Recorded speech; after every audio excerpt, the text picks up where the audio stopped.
What if I told you that the entire Souls genre, the rage quits, the euphoric boss victories, the obscure lore discussions, the legendary get good mentality all started with one game? That before Elden Ring took over the world, before Dark Souls became a genre-defining landmark, and long before Bloodborne redefined gothic horror action, there was Demon Souls, and I just got the Platinum Trophy for it. Demon Souls on PS5 isn't just a remake, it's a revival, a resurrection of one of the most important games in modern video game history, and getting the Platinum for this game, it's not just a checklist, it's a rite of passage. But before we dive into how you can survive this Platinum journey, I want to take a minute and talk about why Demon Souls actually matters, not just to FromSoftware fans, but to the entire gaming industry. Originally released in 2009 on the PlayStation 3, Demon Souls was the beginning of everything. It was an experimental project by a team that had almost no expectations placed on them. The director, Miyazaki, essentially stepped into a failing project and said, let me try something new. And what came out of it? A hauntingly atmospheric world, a brutally honest combat system, and a unique online component that let players leave cryptic messages or invade each other's games. Features that would go on to become genre staples. But here's the thing, Demon Souls wasn't an instant hit. In fact, Sony Japan didn't even want to release it in the West. It was Atlus and later Bandai Namco who took that leap. And when they did, they unknowingly helped spark what we now know as the Soulsborne era. It was a word of mouth, passion, and challenge-loving gamers who pushed this obscure title into cult classic status. Fast forward to 2020, and Bluepoint Games, known for their masterful remakes, released Demon Souls on the PS5 as a launch title. And they didn't just update the graphics, they paid tribute to every design choice, every eerie corridor, every boss that made your palms sweat. It became both a love letter and a reintroduction of this legendary title to a whole new generation. And let me tell you, getting the Platinum Trophy for this game isn't easy. It's challenging, it's time consuming, and at times it's downright confusing. But it's also one of the most rewarding Platinum experiences I've ever had. So now that we've set the stage and paid respect to the game that started it all, it's time for what you really came here for. Here's my survival guide to getting the Platinum Trophy in Demon Souls on PS5 in the year 2025. From tricky world tendencies to obscure item farming, I've got you covered. Let's go ahead and get into it. Starting us off here, the class we're going to be running is Royalty, okay? Royalty is the best of both worlds. It gives you some great spells, especially Soul Arrow at the beginning will save you so much hassle in these areas. I feel like in Demon Souls you don't really have many options when it comes to your build. You can either play magic and cast spells, or you can whack stuff with a stick. That's really all you can do, or you could do both. So I think Royalty is the best of both worlds. You can still run a melee build, but definitely go Royalty here. It'll get you started off on the right foot. So after you make your character here, you're going to be thrown into this world with no clue of what to do and no tutorial, which is classic FromSoftware. Now, if there's one thing that I want to tell you that I hope you remember about Demon Souls, it's that the runbacks to the bosses are terrible most of the time. Some of them aren't that bad, but there's some atrocious runbacks in this game. So in order to avoid that, I highly recommend backing up saves. You can literally back up your save and pretty much just, restart at the beginning of the boss fog wall whenever you need to restart a boss attempt. Here's how you do it. First, you're going to go to your PlayStation settings and you're going to go to save data and game/app settings. And then you are going to hit sync save data. Once you are there, you are going to click on auto sync save data and you are going to make sure it is disabled. Now, whenever you want to back up your save, press start in the Demon Souls game, go over to exit game and take yourself back to the loading screen. Once you do that, go to the PlayStation Home, close your app, and then hit upload/download save data, and then from there it'll bring you to this screen and you can upload your save data, which will put your save data that you are currently on into the cloud, and then you can download it whenever you want. You can literally avoid all of the boss runbacks in this game. And also, this is very helpful for the platinum and world tendencies and all of the collectibles, everything like that. It gets really confusing, and if you want to knock out most of the stuff in one playthrough, you pretty much have to do this. I totally did this, full transparency, okay? Yes, it's a little bit of a cheese, I know, but this is the only Souls game and only FromSoftware game I've done this for. I really don't do this for platinums that much, but dude, Demon Souls gets really confusing with the world tendencies. We're about to get into that, but please back up your saves. I get it if you want to play it legit, just be in for a headache, okay? That's the best way to put it. This game has some of the most atrocious runbacks ever. That leads us into our next part here, and that's world tendencies. Okay, so the best way to describe this is it's kind of a morality system. It's very janky, you know, as From Software mechanics usually are most of the time. I do love that studio, but this is a very janky mechanic, okay? So world tendency is basically like best described as this, right? You have pure white and pure black. It's a spectrum from there, okay? If you defeat bosses, you push your world tendency more towards pure white. If you get defeated in human form, you push your world tendency towards black, or if you fight NPCs, or if you invade other players, things of that nature, okay? So basically, you don't want to, you know, die in human form in the worlds that you're trying to push towards white tendency, and you don't want to obviously attack NPCs. That can seriously mess this platinum up, because we want to get all of our world tendencies to pure white and our character tendency to pure white. So in order to do that, you are going to make sure you are playing the entire first playthrough in soul form, okay? I mean, towards the end here, you can do some save scumming and switch, but basically throughout the whole playthrough, you want to be in soul form, because this will basically make it impossible for you to get pushed to black tendency as long as you don't invade people and attack other NPCs. So stay in soul form. Now, I know what you're thinking, because after every time you defeat a boss, it automatically puts you into human form. Here's how you safely get rid of human form. You go back to the Nexus after every boss fight, and you just simply jump off the ledge and put yourself back into soul form, and then you can go back into the world. And that makes this platinum in this first playthrough very difficult, because you are basically playing the game withered at half health, which is very difficult, but it will save you a headache for sure. Now, to some of you Demon Souls veterans out there, that's a very poor explanation of world tendency, so I'm going to give you guys a resource that helped me out so much with this platinum, and that is going to be Platinum Chasers on YouTube. They did an entire Demon Souls walkthrough step by step. You can literally follow each video, and he walks you through the world tendencies and how to manage that. I highly recommend using this walkthrough, okay? And normally I don't use walkthroughs for From Software games or for just trophy hunting in general, but dude, Demon Souls did a toll on me, man. This was a very nuanced and confusing platinum for me, who was just going in blind. So Platinum Chasers was a great resource for me, dude. He was amazing. Please go check him out, because his guide is incredible. Moving on here, please save up your Stone of Ephemeral Eyes. These things are very important later on in your first playthrough if you're following Platinum Chasers, and you know, you don't want to burn them. Basically, these will take you from soul form to human form, so they're very valuable, because you know, they can kind of save your life if you're just trying to get through a normal playthrough. But save these up. Do not use these in the beginning to mid game at all. You want to save these up for a specific instance where you're switching through world tendencies and you're trying to shift them all to black. So just go through the world, pick them all up, hoard them, just keep them, man. Just trust me, do not use your Stone of Ephemeral Eyes at the beginning of this platinum, because you will make things very hard for yourself, and you will add even more farming onto your, you know, to-do list for this platinum. Now let's talk about the boss challenge trophies, because these are exclusive to Demon Souls. These aren't in any other From Software game. It's pretty interesting, but basically most bosses and some encounters in this game have like a little gimmick or challenge to them with a trophy tied to it. For example, the Tower Knight, you have to beat the Tower Knight without taking out the archers above. For those of you guys who don't know, if you just wanted to get past the Tower Knight with an easier time, you'll just go up to the top area over there and you'll just take out all the archers, and then you'll go fight the Tower Knight with no annoyance going on from the archers, right?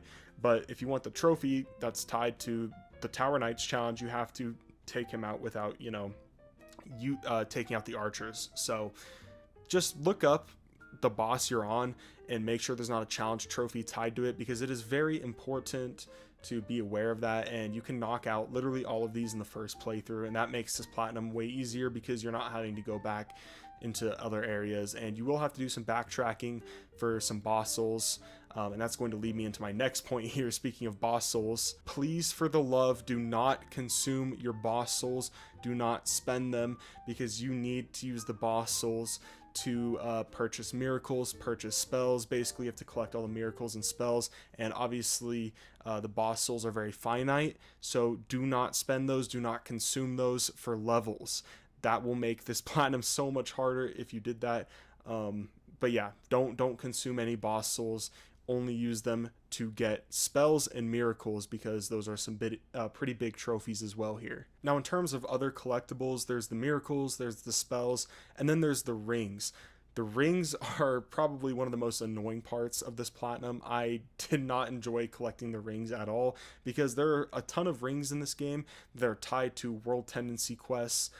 So this is also why it's important to make sure you're being efficient with the world tendencies, because this can be an absolute headache to try to go and clean up in your second playthrough. So please watch that Platinum Chasers guide. I usually don't recommend an external source for my platinum guides, my platinum survival guides, but dude, I highly recommend it, man. This game, I couldn't have done it without Platinum Chasers. The rings in particular, he was a huge help on. So yeah, that's my survival guide, guys.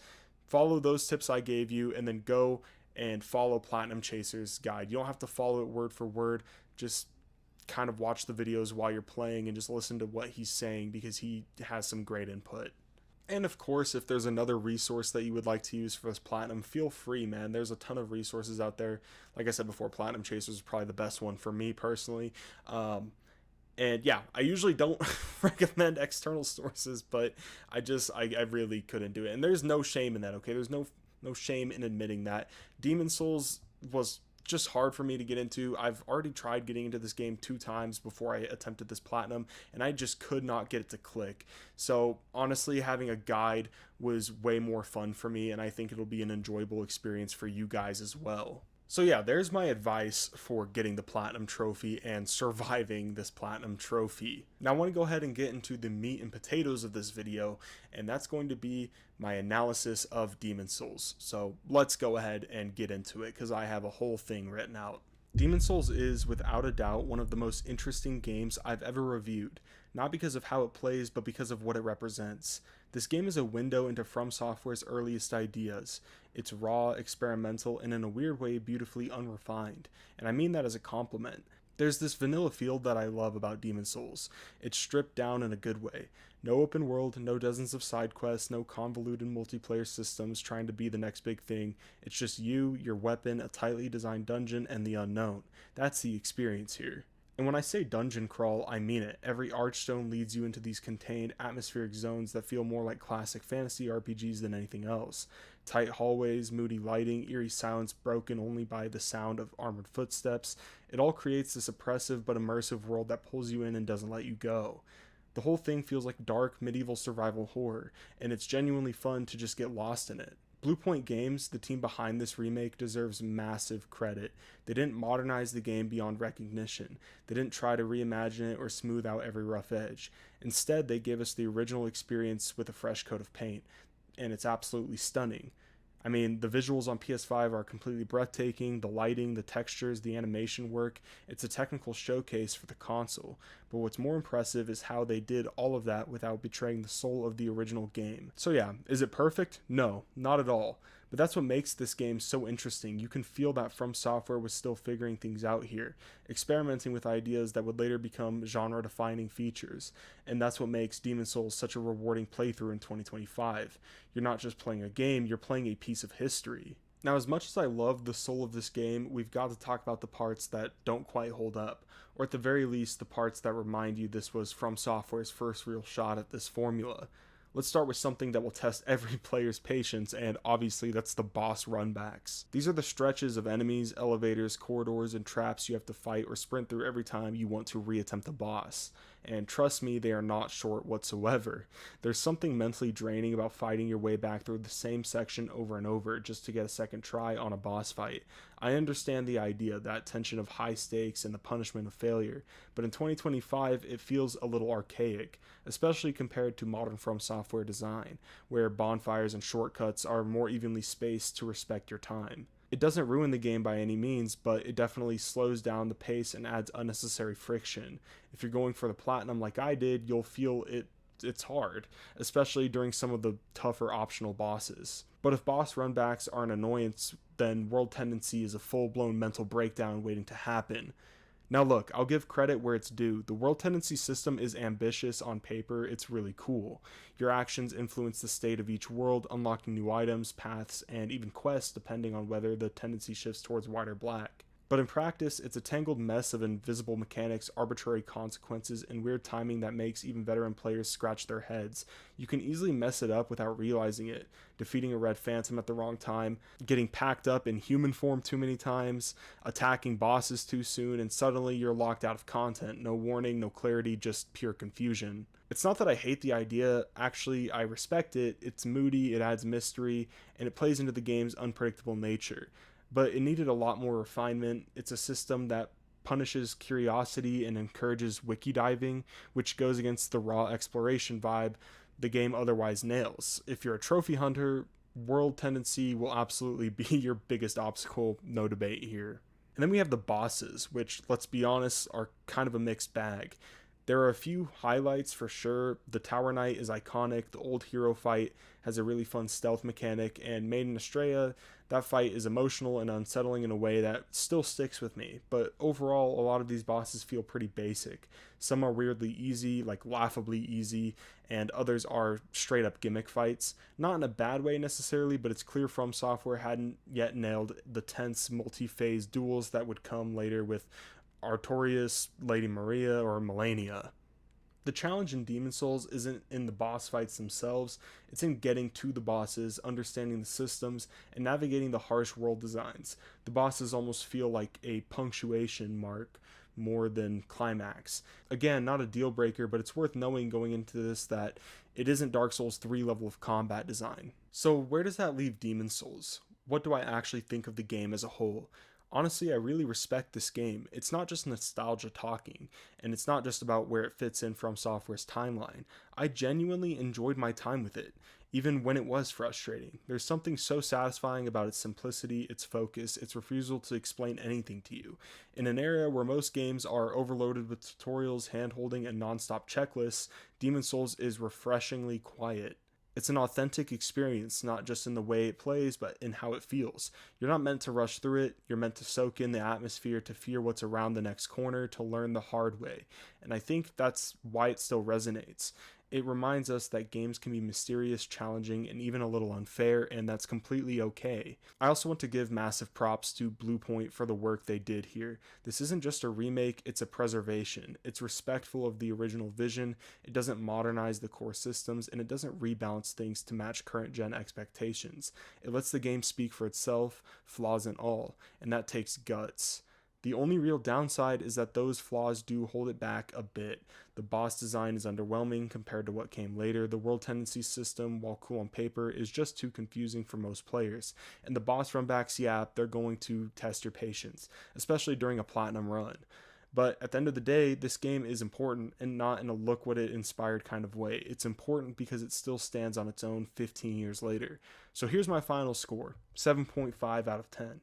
A solid, atmospheric, and fascinating dungeon crawler with plenty of quirks. Maybe not FromSoftware's best game, but absolutely worth playing, especially if you want to see where it all began. This is the foundation, the blueprint, the rough draft of everything we know and love about the Soulsborne formula. So even if you don't walk away calling it your favorite, you'll walk away with respect, and for me, that made every hour worth it.